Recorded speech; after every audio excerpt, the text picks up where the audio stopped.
Otegera lwaki mbasisasula mutima lwaki otwisangamu amaaso eddoboozi lyange lifudde kubanga mwana ndi ku haso wano wendya ku stage wendi omuntu aba asasudde ssente ye lwaki obeera totusasula naffe ne tufuna mu kyetuteekamu amaanyi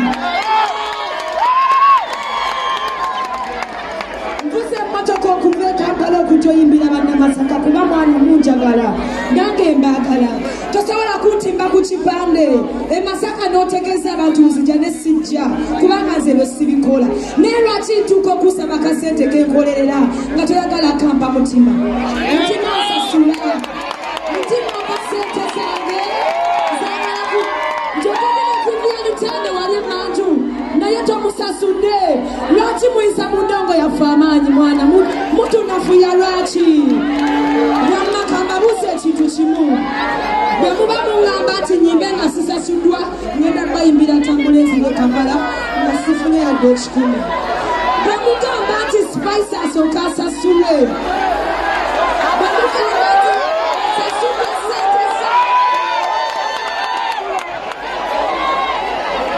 siraba nsonga lwaki nga sisasula nga guno gwe mulimu gwange nteekamu ssente zino kampani zolese bakuwadde ssente mwana lwaki totusasula mutima lwaki mutima leta ssente zange wano ku stage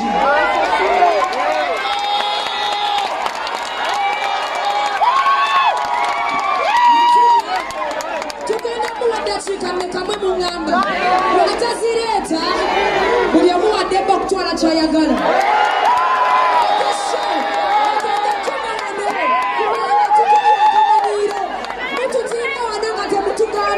abantu ne batukyawa nga balowooza tetwagala bayimbira okitegeera ne mwana n'amanya gaffe getukoleredde emyaka temumanyi bye tuyitamu mutima aleeta ssente zange mutima aleeta ssente zange wamma ayongeza microphone webalennyo webalyo ddala nkoze rehearsals okumala weeks 3 mu studio yange eya live band okitegeera ku ssente yange mutima lwaki oba tosasula ssente zange okwagala music nyaza musango okitegeera wamma tumuwe dakiika mmeka asasula abayimbi be yalese dakiika 2 watazireta tugenda kola ki mwana olaba abasajja bano batukyayise bafaani baffe nnyo mwana batutimba ne batatusasula batuteeka akasente mbuza amafuta nina abaana beesasula nze mu mulimu gwange lwaki oba tomusasula mwana basente zange mutima I want my money give me my money na buli muntu gwolese wano nga tomusasudde mutima leero nze saddaaka kola kyoyagala nkola kyoyagala mba sente zange bita mu buntu okumeza bita mu bizibu bingi embizeembezewo endongo yange nempalanwa ne baganda okunzita lwa ndongo yange lwaki oba tosasula mba sente zange mutima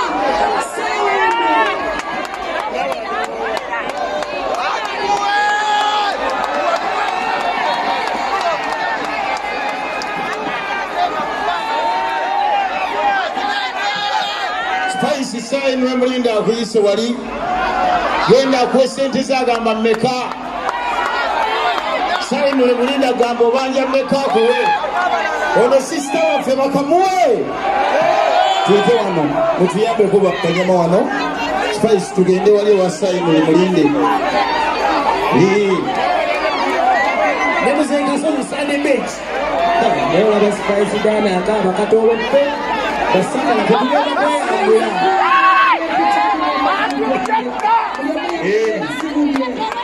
Sayinule Mulinde. This is okay, my sister. Sayinule Mulinde wano. Obanja mmeka Spice. Yes. Omanyano sa aliwo kuganyula nsonga. Ate manager lojo oliwa.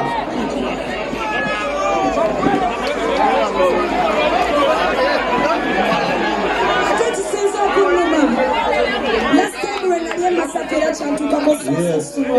Nesita nenyimbira abantu nengamba kakikole ku lw'erinnya lyange nenyenda leero kinsuseeko nebwesiba ntono zikyazikolerera zimanyiwe zitematema okubezaawo omulamu ekitegeera Manager mutima oliwa jangu obeerewo nga Sayinule Mulinde akukiikirira.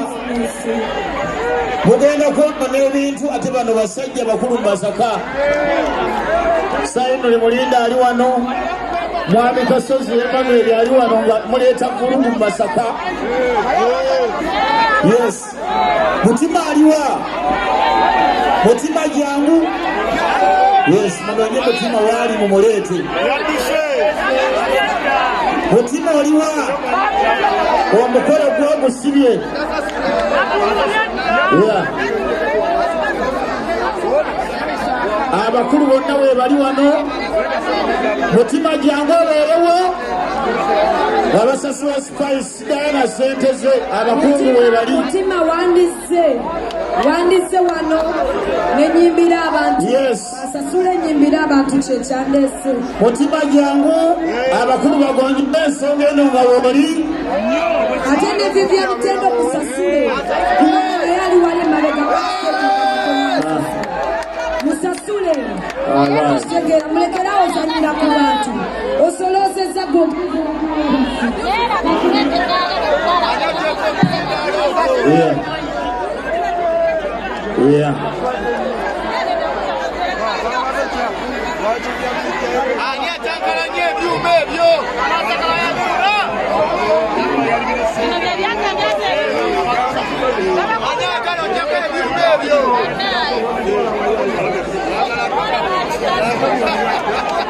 Yeah, take out the microphone.